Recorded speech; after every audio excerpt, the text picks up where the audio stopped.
En ligne avec Dominique Simonet, écrivain, journaliste, auteur de nombreux ouvrages et essais consacrés aux États-Unis. Merci beaucoup d'être avec nous ce matin pour réagir à cette tentative d'assassinat contre l'ancien président des États-Unis.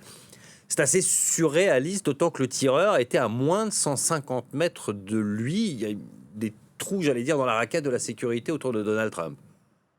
Ah, c'est moins qu'on le puisse dire. Oui, effectivement, il va y avoir des règlements de compte dans les services de sécurité. Vous savez qu'il y a une agence qui s'appelle le Secret Service, ça veut dire service secret, mais en fait, c'est une agence de protection des personnalités, à commencer par le président, le vice-président, les personnalités importantes de la Chambre, du Congrès, et évidemment un ancien président comme Donald Trump. Et il y a normalement une bulle qui est constituée, qui est même préparée plusieurs jours à l'avance, avant un déplacement ou avant un meeting, une bulle de sécurité. Tout est minutieusement regardé. Il y a des snipers sur les toits. Donc là, on voit effectivement une faille de cette agence qui est assez béante. Il semble quand même que ce soit des snipers qui étaient sur les toits qui ont abattu la personne qui voulait assassiner Donald Trump, qui se trouvait lui aussi en hauteur.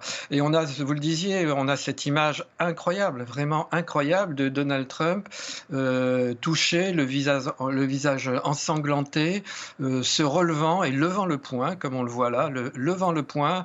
Certaines images le montrent aussi, et ça circule sur les réseaux sociaux, dans la même position devant un drapeau américain. Il a fait preuve il faut bien le dire, d'un courage et d'un sang-froid extraordinaire. Il demande même ses chaussures, apparemment, parce qu'il a des mocassins, et il enlève ses chaussures pendant son meeting, et il ne veut pas quitter le podium sans avoir donné cette image de lui fort et courageux. Et je précise que cette agence, le Secret Service, personne ne doit lui s'opposer à ses décisions en cas d'alerte, et même pas le président des États-Unis. Le 11 septembre, quand l'alerte a été donnée, le 11 septembre 2001, le vice-président Dick Cheney, qui était à la Maison-Blanche, a été saisi par les gardes du corps, des gardes du corps tels qu'on semblable à ceux que l'on voit là. Il a été emmené, ses pieds ne touchaient pas terre, disait-on. Il a été emmené à toute allure, malgré ses protestations, dans le bunker de la Maison-Blanche.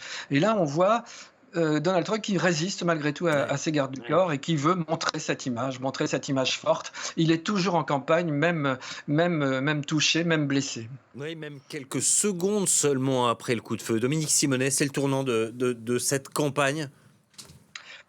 Écoutez, je ne sais pas si c'est le tournant, mais ça va sans doute peser dans cette campagne, parce que on voit un homme courageux, fort, qui résiste avec le drapeau américain, qui lève le poing. La foule crie USA, USA. Et l'autre image à opposer, c'est celle qu'on voit en boucle sur les chaînes de télévision et partout, d'un Joe Biden affaibli, dont le camp lui demande de passer la main, avec toute cette question depuis plusieurs jours, qui vient des donateurs, qui vient des élus, qui vient des ténors du Parti démocrate, de penser que Joe Biden n'est pas le mieux placé. Et donc effectivement, ces deux images, ces deux candidats face à face, il y a évidemment un avantage à Donald Trump quand vous regardez les deux côte à côte. Merci beaucoup Dominique Simonet.